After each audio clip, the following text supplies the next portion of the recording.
Bonsoir et merci pour votre fidélité à cette édition d'actualité. Nous aurons comme invité les députés nationales Francis Kalombo Tamboa. Honorable, je vous dis bonsoir. Avec vous, nous allons essayer de survoler certaines questions brûlantes de l'actualité de l'heure.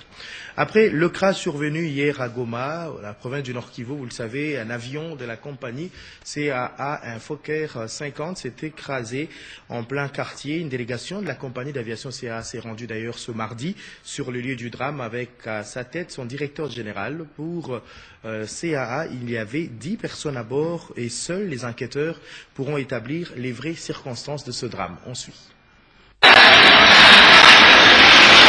Le reste du F-50 est toujours au sol en attendant que les services de l'aviation civile fassent le constat. Ce mardi, une délégation de la direction générale de la compagnie africaine d'aviation est arrivée sur place. Selon le DG de CAA, il faut attendre les résultats des enquêteurs pour tirer toute conclusion de ce crash. Jean-Marc Pajot revient sur le bilan de cette catastrophe. Écoutez, je pense que les informations vont venir de manière officielle, d'accord. Ce que je peux vous dire, c'est que le nombre de victimes aujourd'hui, il y a eu un équipage qui a péri et il y avait 10 personnes à bord de l'avion. Les habitants de Goma, témoins de l'événement, demandent que les services de la RVA soient interpellés. D'autres proposent que la piste de l'aéroport de Goma soit déplacée. Justement, c'est de revoir d'abord la piste. D'abord, vous voyez que la piste de Goma a été raccourcie par la coulée des laves il y a quelques années. Nous interpellons les services qui sont chargés de navigation aérienne d'améliorer leur qualité et même envisager comment déplacer l'aéroport de Goma.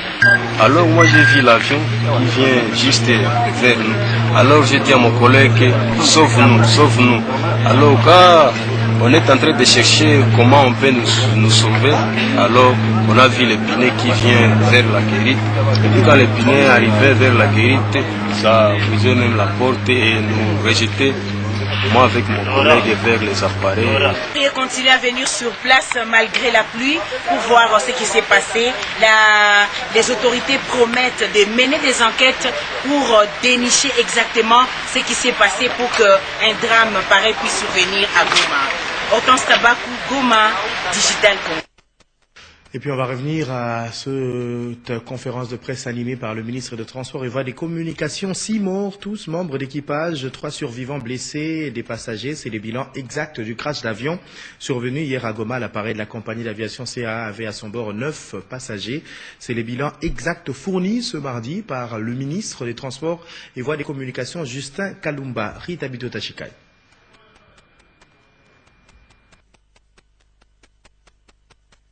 Venu à Goma, dans le Nord Kivu, le gouvernement de la République donne le bilan officiel. Au total, 9 personnes étaient à bord de l'appareil, 6 morts, tous membres d'équipage, et 3 survivants, tous passagers et blessés. Le ministre des Transports et Voies de Communication, Justin Kalumba Mwanangongo, donne ici les bilans exacts. L'avion qui effectuait son vol régulier a décollé de Lodja le lundi 4 mars 2013 à 14h14 T, en estimant son atterrissage à Goma à 15h46 T. 2 minutes avant le temps prévu pour son atterrissage, et pendant qu'il avait déjà amorcé la descente, l'avion a rencontré un orage avec un vent traversier.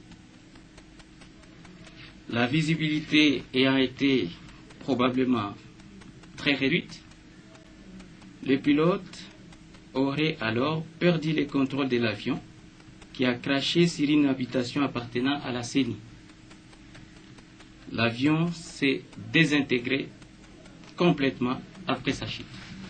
Bilan, 6 morts, 3 blessés, en l'occurrence tous les passagers, conformément à l'annexe 13 de l'OACI, relative aux enquêtes d'accidents d'avion et aux articles 161 et 162 de la loi numéro 10/014 du 31 décembre 2010 relative à l'aviation civile, une commission d'enquête composée des experts de notre bureau permanent d'enquête accidents et incidents d'avion a été mise sur pied et est partie ce matin même à Goma.